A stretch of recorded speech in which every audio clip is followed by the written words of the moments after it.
Brillanti Dance. Kull nhar ta' ġimgħa fit-8:30 dejjem fuq One.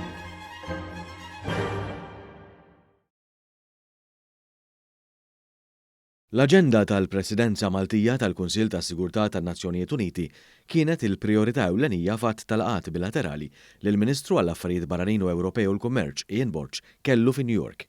Fost l-oħrajn il-Ministru Borg kellu laqgħa mas-Segretarju Ġenerali tan-Nazzjonijiet Uniti Antonio Guterres. Is-Segretarju Ġenerali ringrazzja lil pajjiżna għal fatt li mexxa l quddiem għad-diskussjoni numru ta' suġġetti importanti li hemm bżonn jiġu indirizzati fir-rigward tal-paċi u s-sigurtà madwar id-dinja, fosthom it-tibdil fil-klima u l-invażjoni Russa tal-Ukrajna.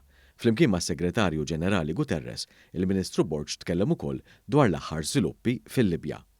La oħra kienet mal-President tal-Assemblea Ġenerali tan-Nazzjonijiet Uniti, Csaba Kőrösi, li miegħu ġew diskussi t-temi u l-laqgħat li huma ppjanati li Malta se tkun qed tmexxi l quddiem bħala President tal-Kunsill tas-Sigurtà tan-Nazzjonijiet Uniti matul ix-xahar ta' Frar. Il-Ministru Borg u l-President Kőrösi tkellmu dwar kif il-ħidma tal-Assemblea Ġenerali u tal-Kunsill tas-Sigurtà jistgħu jikkumplementaw kemm jista' jkun lil xulxin matul dan iż-żmien importanti. Il-Ministru Ian Borg iltaqa' wkoll mal-Kap tal-Uffiċċju tan-Nazzjonijiet Uniti kontra t-terrorizmu Vladimir Voronkov.